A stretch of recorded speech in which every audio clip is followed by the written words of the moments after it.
Okay, so today we're going to be looking at lesson 5.5. We're going to be looking at network ports, running services, firewall rules, and scheduling tasks. And so first off, to look at some of our ports and our process numbers and IDs, we can take a look through netstat. And in this command, we can see all the different processes that are going on, and here's our process IDs as well. Now, to get the actual processes that are going on, we can use this command, although there I did put it in wrong, but these two right here are correct. And so over here we can see the process name LSASS. Okay, so we can come over to a Google tab here. We can find out what that is. So it's a local security authority subsystem service. Okay, stores credentials, responsible for managing user logins, password changes, and creating access tokens. Okay, so it's making sure that we are secure in our computer and our Active Directory domain as well. So that is awesome. We can also come look at ISM serve, and then we can read all of this here.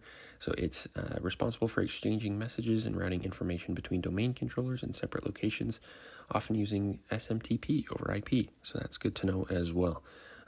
Mostly a background thing. And so we can also take a look at our running services. Now, this is going to be a different command that we can use up here. Again, I did put in the command wrong twice. Syntax is not my best friend. And so here we have a list of our different connections that are running or stopped, and these are just our network connections that are being shown as well. And so to learn kind of what some of these do, we can come back to our Google search over here, and we can take a look at some of these services. So we can take a look at the NetPro FM. And so let's see here. It identifies, stores properties for, and notifies applications about the networks a computer has connected to. And so this is very important for our different network connections here. We can also take a look at this service over here. A service responsible for managing the installation of network drivers and configuration of low-level network settings. Also very important, and it looks like it just happens when we command it to happen, when we actually use it and not just kind of in the background.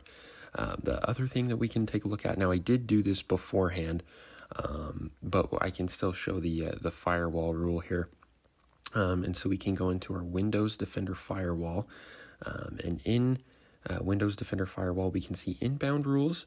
We have allow TCP port 50,000 inbound.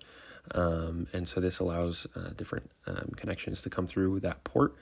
We can see there, and here are all the other settings as well. And then we also have our outbound rule here as well for port 50,000. Kind of same thing, same process as the inbound. You can see all the settings are virtually the same for inbound and outbound. And the other thing that we can take a look at as well is our task scheduling. And so this is just done through Task Scheduler. And so we can look in our library here to look at the different tasks we have. And so this one we named Windows Update Check. It's at 5:30 p.m. every day. And the actions is it's going to start the program to scan for different updates that come through to our system. And here's all the other settings as well. And so this just runs just once every day at 5:30 p.m. Makes it so that we don't have to check ourselves. So Windows Task Scheduler is a very, very handy little tool that we can use to set that up. And that is it for our assignment. And so that is all.